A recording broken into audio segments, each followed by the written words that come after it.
Baik, assalamualaikum warahmatullahi wabarakatuh. Eh, Alhamdulillahirabbil alamin wassalatu wassalamu ala Rasulillah wa ba'd.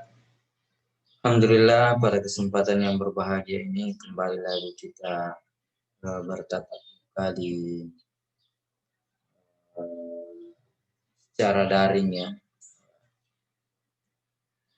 Nah, eh, puji syukur kita panjatkan kehadirat Allah Subhanahu wa taala karena alhamdulillah pada kesempatan yang berbahagia ini kita masih diberikan kesehatan sehingga aktivitas kegiatan perkuliahan kita tetap berjalan seperti biasa ya.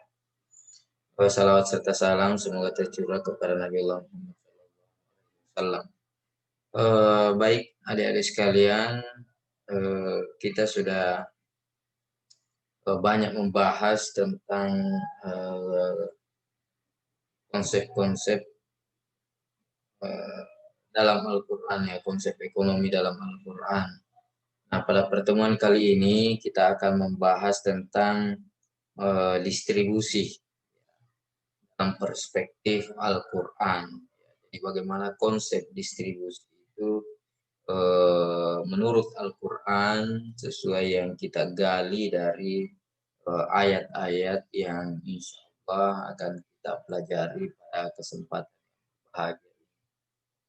Nah, berbicara tentang distribusi maka sebenarnya ada dua ya. Kita berbicara tentang distribusi barang dan jasa, ya artinya bagaimana kita menyalurkan, bagaimana kita membagikan barang dan jasa yang sudah kita produksi tersebut kepada masyarakat umum atau kepada konsumen. Itulah pengertian distribusi barang dan jasa. Kemudian yang kedua, ada yang disebut dengan distribusi pendapatan dan distribusi kekayaan. Ya. Dan di dalam Al-Quran yang akan kita lihat nanti itu adalah kebanyakan terkait dengan distribusi pendapatan atau distribusi kekayaan.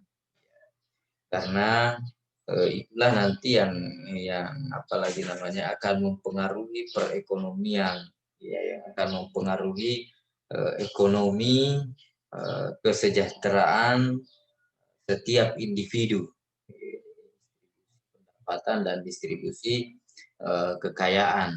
Ya.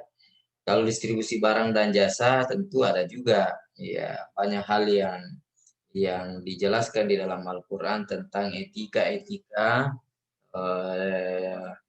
dalam distribusi itu sehingga tidak terjadi distorsi, sehingga tidak terjadi kelangkaan yang disengaja.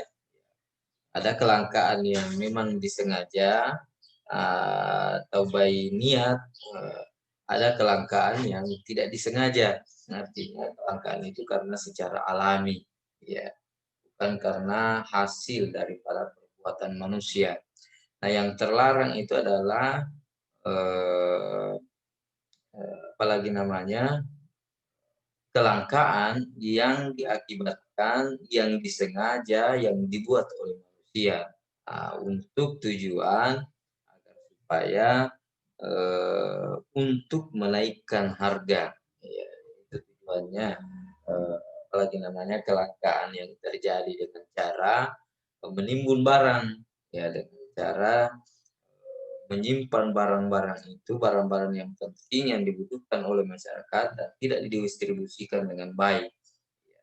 Maka hal semacam ini tentu saja tidak etis dan terlarang di dalam agama kita ya, dengan ikhtiar. Ya, jadi tidak boleh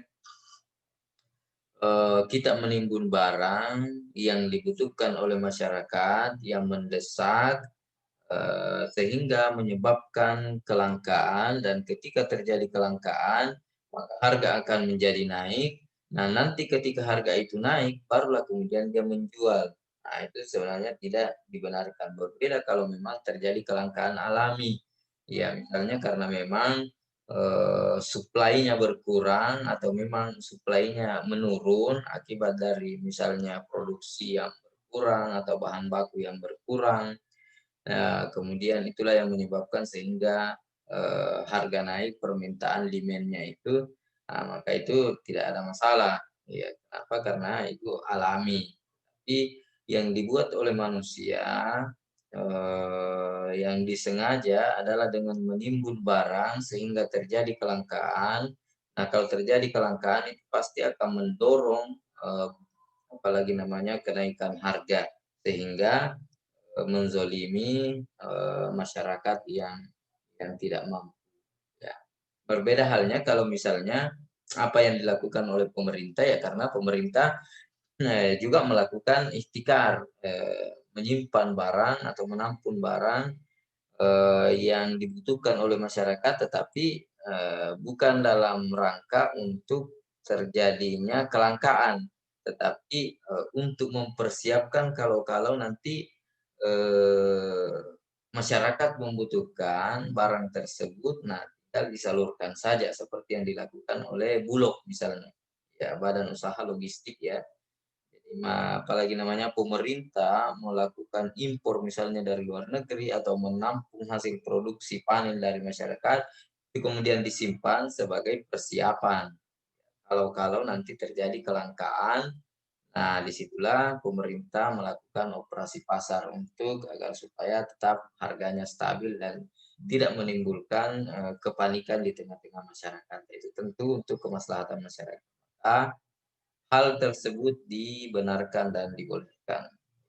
Nah, bukan bertujuan untuk, menzolimi, ya, bukan bertujuan untuk, menciptakan kepanikan di tengah-tengah masyarakat dengan adanya kelangkaan itu.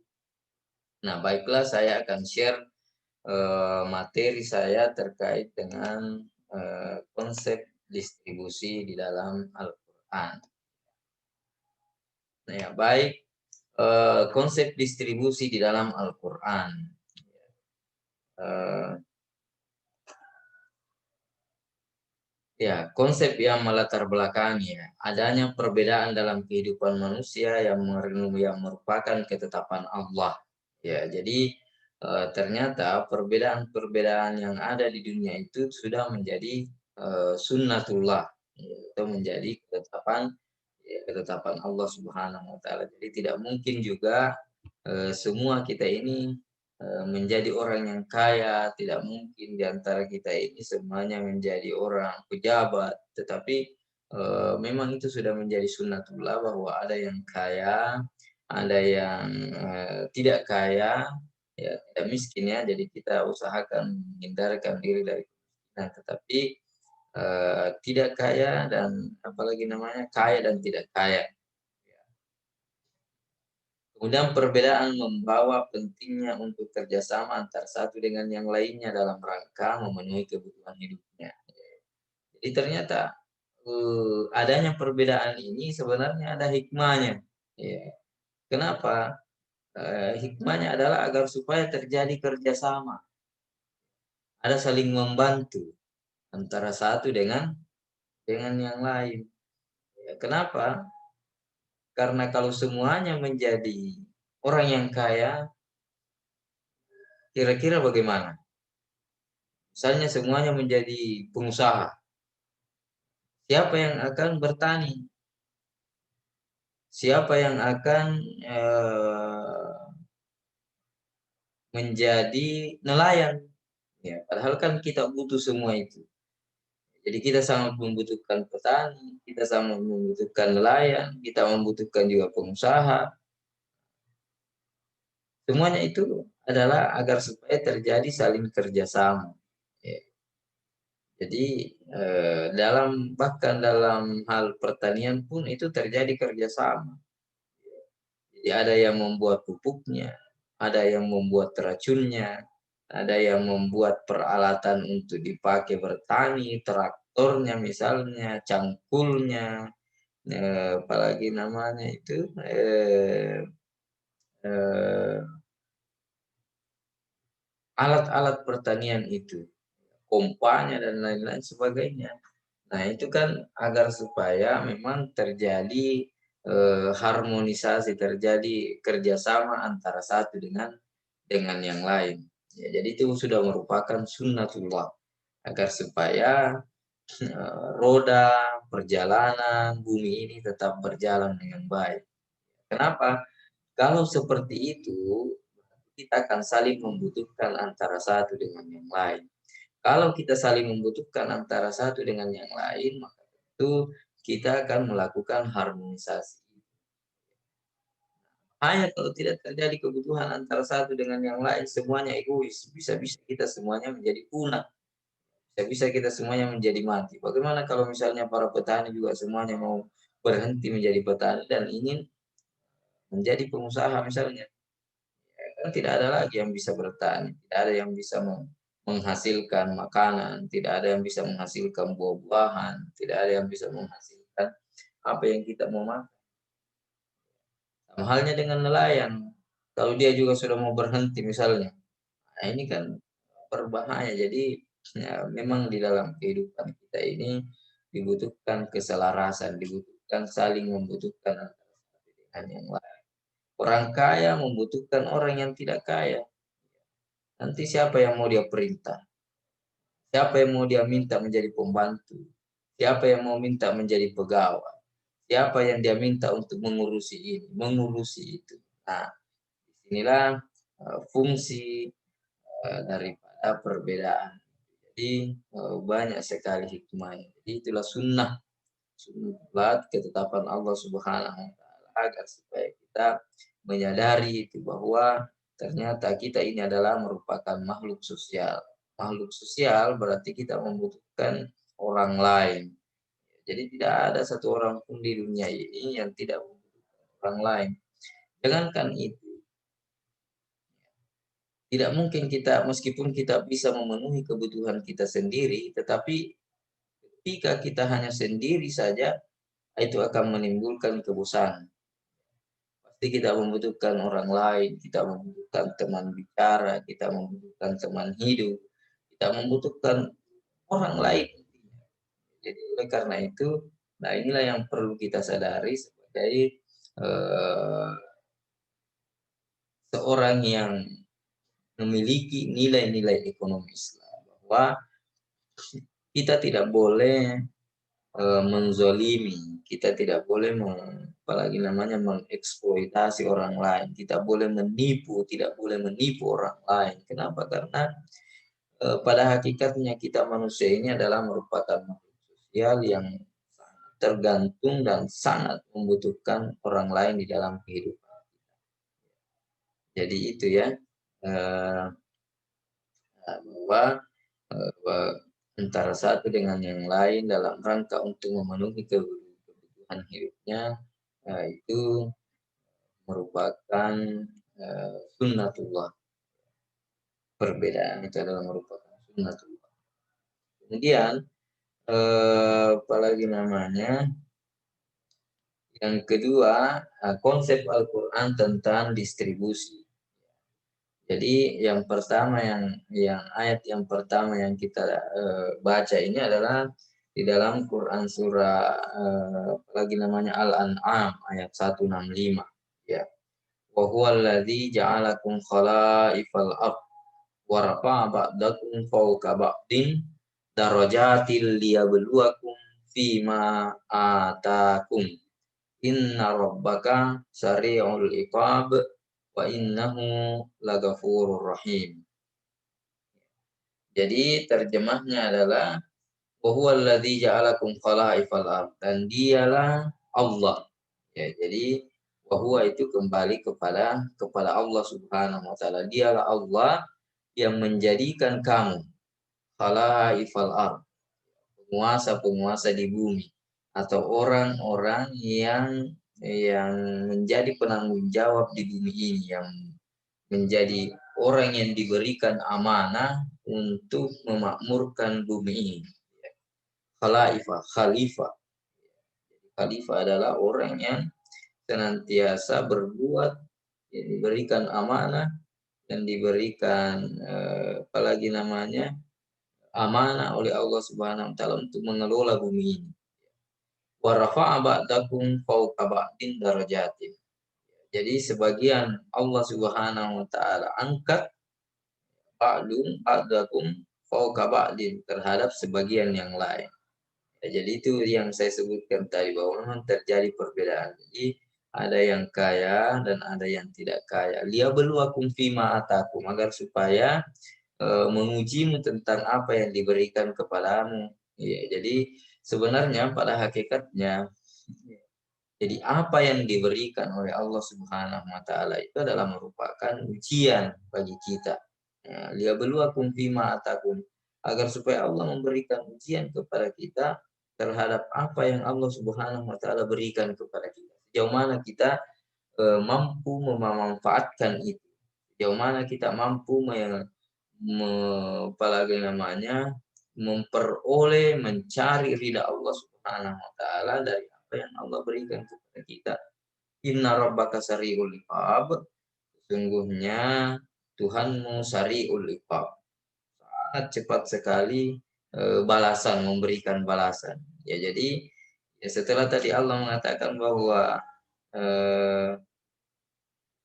menguji kita terhadap apa yang diberikan kepada kita, kemudian seolah-olah Allah memberikan peringatan kepada kita, inna rabbaka sari'ul iqab. Ingat bahwa Tuhanmu itu sangat cepat memberikan balasan.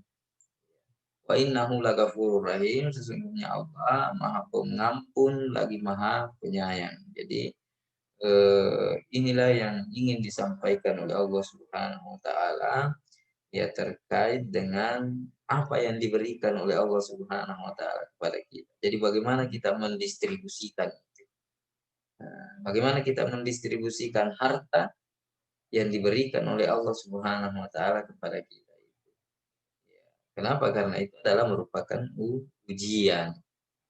Kemudian Allah akan membalas itu terhadap apa yang diberikan kepada kita. Nah, selanjutnya ayat tentang distribusi yang lain adalah wa fi amwalihim haqqul lisa'ili wal mahrum.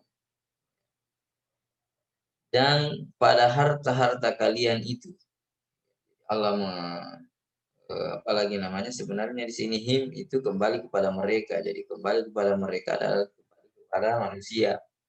Fi amwalihim, dan pada harta-harta benda mereka, artinya harta benda kalian. Hakun, ada hak di sana. Jadi ternyata di dalam harta kita itu ada hak. Siapa yang punya hak? Lisaili, nah, terhadap orang-orang yang meminta-minta. Jadi ini perlu kita sadari bahwa ternyata di dalam harta kita itu tidak sepenuhnya menjadi hak prerogatif kita. Tapi Al-Quran sudah menggariskan bahwa di dalam harta-harta kalian itu hakul lisa'il wal mahrum. Ada hak orang-orang yang meminta wal mahrum, dan orang-orang yang miskin, yang tidak meminta tetapi mereka membutuhkan itu. Ya, jadi luar biasa di dalam Islam. Jadi harta kita bahkan dia bukan hanya sekedar milik kita semata, tapi harta kita itu ada hak orang lain yang mesti kita keluarkan. Itulah yang lisaili, orang yang meminta-minta wal mahrum, dan orang yang miskin yang tidak mampu bekerja itu. Ya, karena kan tidak semua kita ini di dunia ini satu nasib. Jadi ada yang manusia yang memang tidak mampu untuk memenuhi kebutuhan hidupnya. Ya, kenapa? Karena mungkin ada keterbatasan fisik yang diberikan oleh Allah Subhanahu wa taala. Baik itu mungkin mulai dari sejak lahir ada keterbatasan fisik, ya, atau cacat, atau mungkin terjadi kecelakaan pada orang tersebut sehingga menyebabkan dia tidak mampu untuk mencari nafkah. Nah, kalau dia tidak mampu mencari nafkah, nah kita sebagai orang muslim, maka di situ ada hak, ya, mereka. Berarti kalau hak mereka, berarti kewajiban kita. Berarti kewajiban kita untuk mengeluarkan apa yang ada di dalam harta kita untuk diberikan kepada mereka yang berhak. Jadi itulah yang disampaikan di dalam Al-Quran bahwa di dalam harta kita itu wajib juga kita mendistribusikan pada orang-orang yang membutuhkan. Baik itu tadi misalnya orang yang miskin atau orang yang tidak mampu bekerja karena cacat, ataupun mungkin dia mampu bekerja tetapi tidak mampu memenuhi kebutuhan hidup. Ini menjadi tanggung jawab bagi orang-orang yang memiliki kelebihan harta. Oke, jadi ini ya. Jadi selanjutnya supaya apa? Nah ini juga di dalam Al-Quran dijelaskan bahwa kaila yakuna dulatan bainal agniya minkum. Ya, agar supaya harta itu jangan hanya beredar di antara orang-orang kaya saja di antara kalian. Jadi eh, kekayaan itu jangan sampai.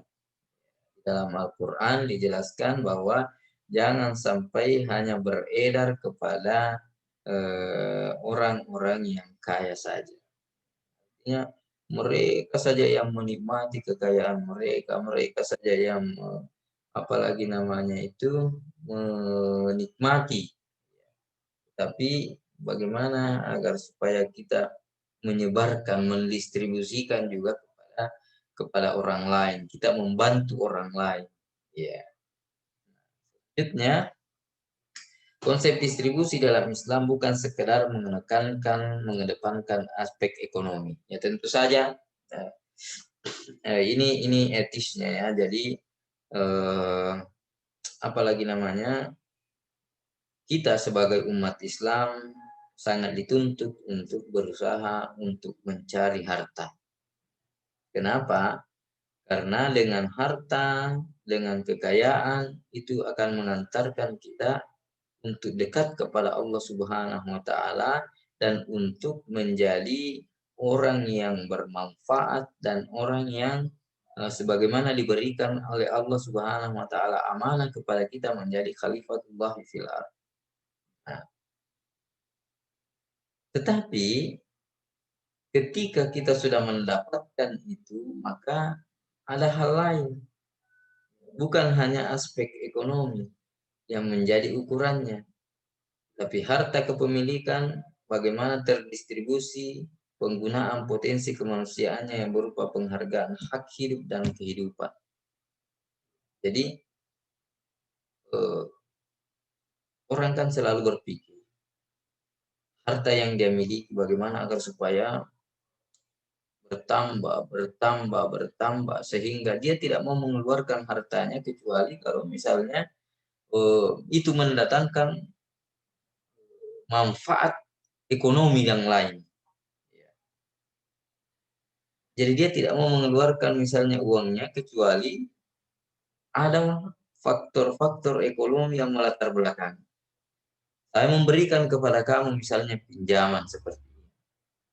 Berapa pengembalian? Saya membuat seperti ini. Ekonomi faktor apalagi namanya nilai ekonomi apa yang saya dapatkan dari situ.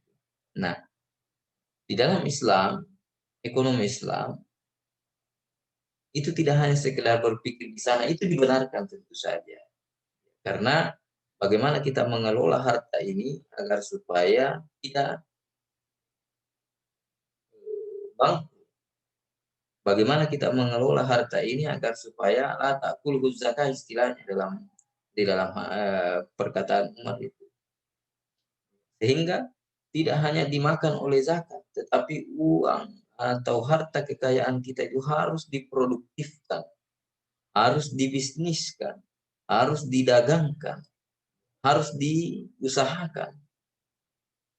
Istilahnya bagaimana dia produktif. Nah, tetapi di sisi lain bukan hanya itu yang kita pikirkan, tetapi ada hal lain yang mungkin kita harus pikirkan sebagai bekal kita, bahwa di samping kita memproduksi harta kita, di samping juga bagaimana harta kita ini bisa bernilai sosial di tengah-tengah masyarakat, bermanfaat di tengah-tengah. masyarakat. Dan mendistribusikan ini kepada orang-orang yang lain agar supaya bisa membantu mereka. Dan sebenarnya itu adalah merupakan kita produktifkan untuk akhirat kita. Kita menabung untuk akhirat.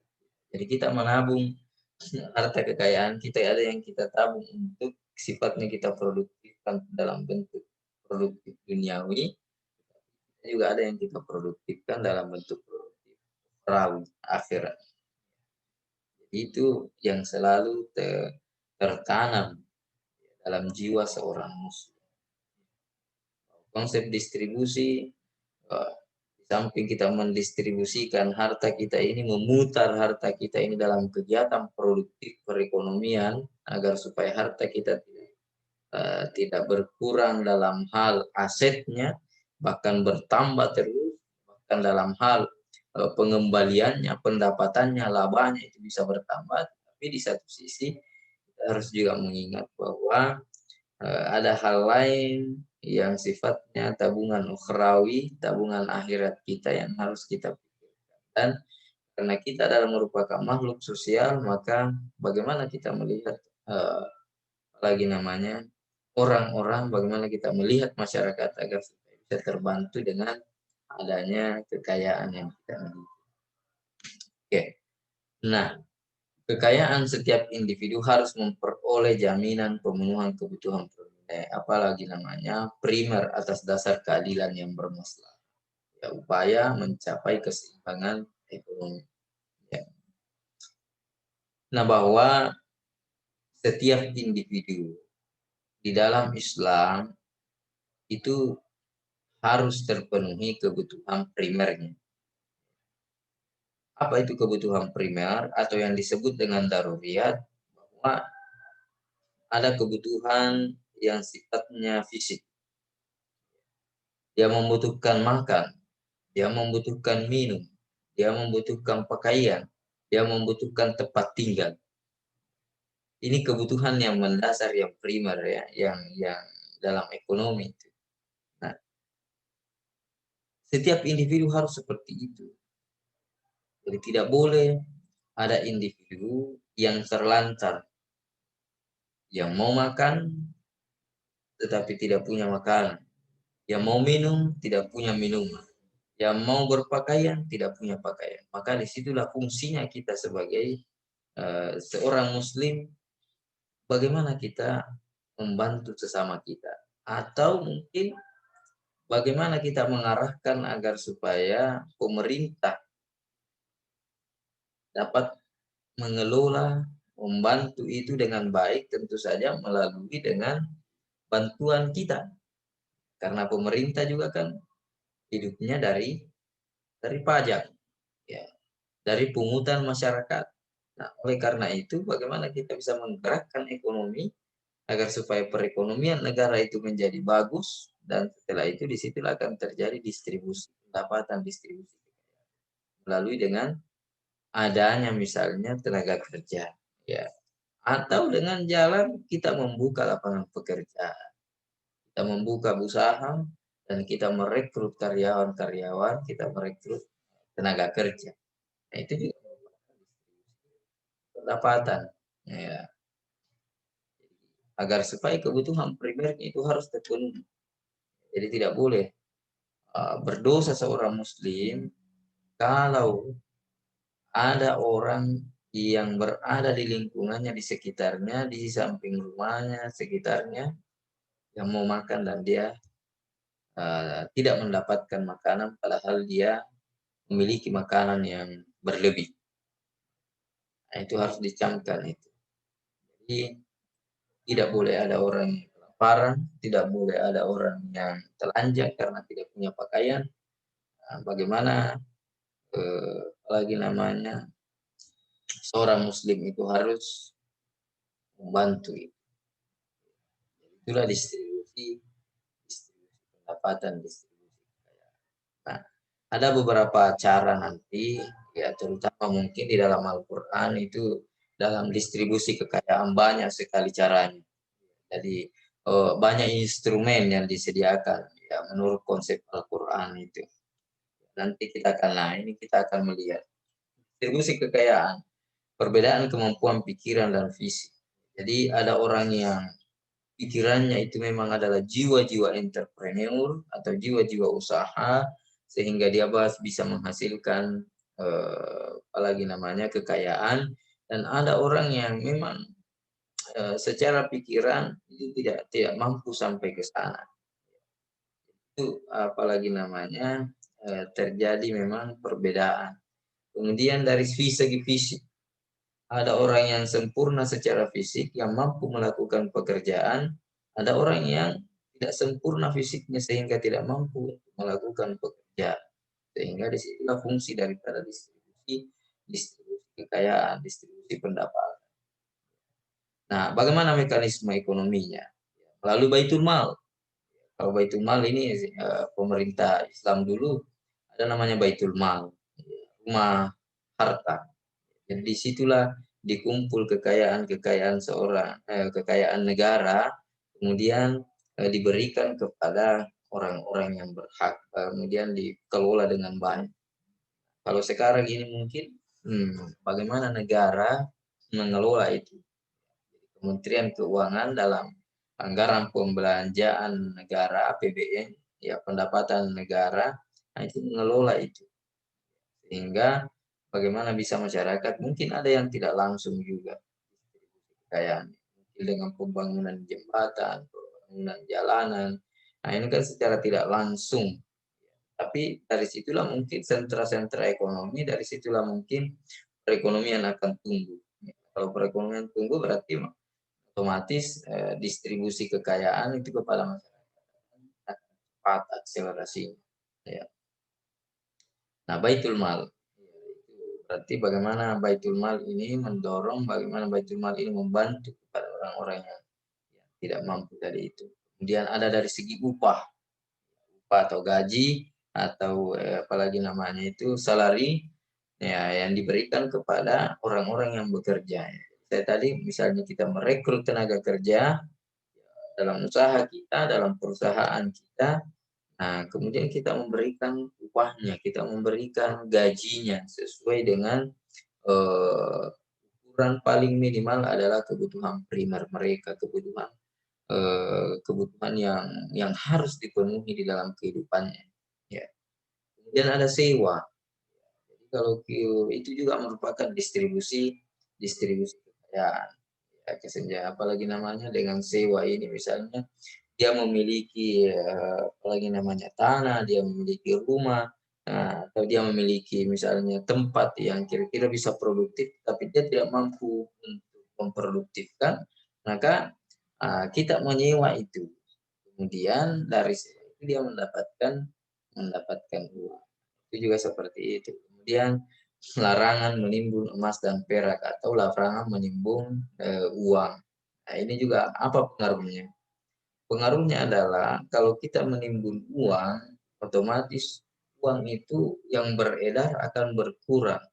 Nah, kalau uang yang beredar akan berkurang, itu tentu akan mempengaruhi tingkat ekonomi karena akan berkurang modal untuk membiayai produksi yang ada. Kalau berkurang untuk membiayai produksi yang ada, maka produksi bisa menurun. Kalau produksi menurun, maka konsumsi bisa juga bisa terjadi pemecatan tenaga kerja misalnya, bisa terjadi PHK dan lain-lain sebagainya. Ya akan terjadi produktivitas akan menurun. Nah, sehingga kalau terjadi PHK misalnya, maka banyak orang yang tidak mendapatkan pendapatan. Kalau banyak orang tidak mendapatkan pendapatan, maka konsumsi akan menurun. Kalau konsumsi akan menurun, itu akan mempengaruhi perekonomian. Sehingga seperti yang terjadi sekarang ini terjadi yang namanya resesi. Ada resesi ekonomi. Kenapa? Karena daya beli masyarakat, kemudian konsumsi masyarakat itu sangat menurun sekali.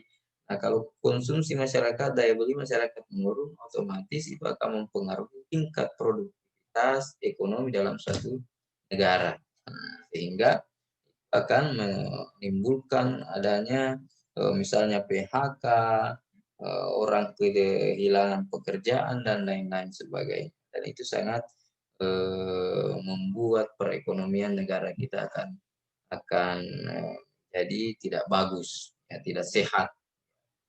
atau terjadi resesi misalnya. Alhamdulillah kita meskipun masih terjadi sudah masuk dalam resesi, tetapi tetap sudah ada perbaikan ekonomi yang agak bagus. Misalnya dari kemarin itu -5 ya dari PDB kita pada kuartal 2. Nah, pada kuartal 3 ini itu hanya sekitar -3%. Ya, jadi -5, -3 itu kan sudah ada peningkatan 2%. Mudah-mudahan nanti pada kuartal 4 tidak minus lagi, ya. Sehingga perekonomian kita akan menjadi ada ikhtikar, ya yang saya sebutkan tadi menimbun barang supaya terjadi kelangkaan, supaya harga naik. Nah, ini kan itu juga distribusi barang dan jasa yang tidak bagus. Ya. Kenapa? Karena itu akan membuat masyarakat menjadi susah. Ya. Jika terjadi kelangkaan. Ya. Kalau terjadi kelangkaan, harga akan naik dan itu akan mengganggu masyarakat karena mereka tidak akan mampu membeli misalnya barang-barang yang sudah naik harganya atau membeli dengan apalagi namanya tidak cukup untuk kehidupan sehari-hari mereka. Nah, gharar dan riba ini semuanya kan dilarang untuk menghindari itu, menghindari distribusi kekayaan yang tidak merata. Itu semua tujuannya. Kemudian ya bukan termasuk apalagi namanya mekanisme non ekonomi ya atau sesuatu yang sifatnya tabarruk ya kebaikan atau bernilai sosial. Ada yang disebut dengan zakat, ada yang disebut dengan hibah. Kalau zakat ini kan terkait dengan harta yang harus dikeluarkan dari harta kita. Kalau dia apalagi namanya mencapai nisab ya dan tiba haulnya. Kalau itu untuk zakat-zakat yang dikeluarkan per tahun ya, pada kadarnya. Jadi minimal harta kita misalnya setara dengan 85 gram emas ya tinggal dikali 85 gram emas kali berapa harga emas 1 gram ya harga emas 1 juta ya 1 juta kali 85 gram berarti 85 juta setara dengan itu berarti sudah sampai nih nisabnya namanya ya sudah wajib dikeluarkan zakatnya sebanyak 2,5%. Nah, tetapi tidak dikeluarkan setiap bulan, tetapi dikeluarkan 1 kali dalam 1 tahun atau ada sampai haulnya. Ya. Nah, itu kalau zakat dan itu wajib untuk dikeluarkan. Ada yang namanya hibah. Ya, jadi kita memberikan secara cuma-cuma kepada orang lain. Nah, itu hibah. Jadi hanya karena mungkin kita hibah, kita mengharapkan ridha Allah Subhanahu wa taala, kita memberikan atau infak. Ya, jadi menginfakkan harta kita, mensedekahkan harta kita ya kepada orang lain atau kepada keluarga kita, menghibahkan kepada keluarga kita. Nah, itu juga merupakan salah satu distribusi kekayaan. Jadi kita memberikan itu sebenarnya sudah salah satu distribusinya. Jadi yang tadinya kita yang punya, kemudian kita pindahkan haknya kepada orang lain. Ya, kemudian ada namanya wakaf. Ya, ini wakaf adalah kita memberikan hakul manfaat kepada orang lain, kepada apalagi namanya nazir, ya. Kemudian nazir ini mengelola wakaf kita itu dan tidak boleh habis ainnya, tidak boleh habis barangnya itu. Nah, jadi hanya manfaatnya saja yang diperoleh. Jadi misalnya kita menyumbang untuk pembangunan jalanan. Kan jalanan tidak habis ini. Atau tanah kita wakafkan untuk dijadikan sebagai jalanan. Nah, itu kan berarti orang lalu lalang di situ memanfaatkan saja, tetapi barangnya atau wujudnya, zatnya itu tidak habis. Ya. Nah, itulah yang disebut dengan wakaf. Ya, sedekatun jariyah dan ini akan mengalir terus pahalanya. Atau kita menyumbang ke masjid. Ya, dan masjid ini dibangun misalnya. Nah, orang terus memanfaatkan itu. Menyumbang Al-Quran misalnya. Nah, itu atau cash. Ya, ada sekarang itu namanya wakaf uang tunai, wakaf tunai. Ya, jadi kita Kalau dulunya kita menyumbang misalnya harus banyak, kita mewakafkan sesuatu yang banyak, tapi sekarang ini dengan, wakaf tunai itu kan sedikit-sedikit. Ada uang 50.000, ada uang 100.000, itu kita sudah bisa berwakaf. Nanti wakafnya itu terserah dimanfaatkan oleh orang lain, ya. Jadi dia mendapatkan tetapi, nilai daripada wakaf itu tidak habis, ya. Cuma manfaatnya saja yang dipergunakan secara terus-menerus, itu. Ada wakaf. Itu juga merupakan saluran untuk melakukan distribusi, kekayaan. Kemudian ada warisan.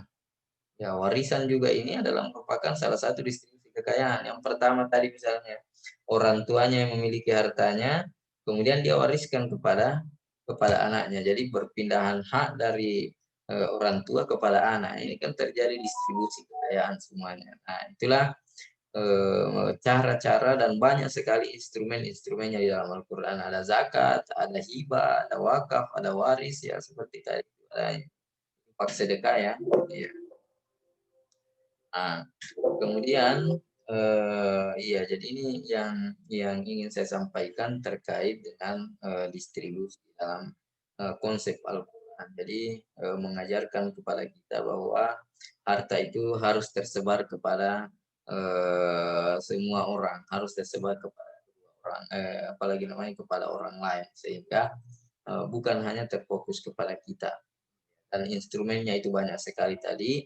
Ya, ada kalau misalnya dalam bentuk ekonomi, ya kita membuka lapangan pekerjaan, kita memberikan upah, kemudian kita sewa misalnya punya kepemilikan orang lain yang tidak mampu produktifkan, kemudian kita yang memproduktifkan sewanya, itu juga salah satu bentuk apalagi namanya distribusi kekayaan. Nah, kalau mau yang sifatnya bentuk sosial, yang bukan sifat ekonomi lagi tadi itu, nah, zakat, ada hibah, ada wakaf, ada waris, sedekah dan lain-lain sebagainya. Itu instrumen-instrumen yang diberikan yang dijelaskan di dalam Al-Quran. Jadi alhamdulillah sangat luar biasa sekali apalagi namanya apa yang telah apalagi namanya diberikan petunjuk oleh Al-Quran, sehingga inilah membuktikan bagaimana kalau kita terus menggali Al-Quran, semakin kita menggali Al-Quran semakin memunculkan manfaat-manfaat yang sangat luar biasa di dalam kehidupan kita. Nah, sekian dari saya pertemuan kali ini. Mudah-mudahan dapat bermanfaat. Silakan teman-teman untuk berdiskusi. Assalamualaikum warahmatullahi wabarakatuh. Sampai jumpa pada pertemuan berikutnya.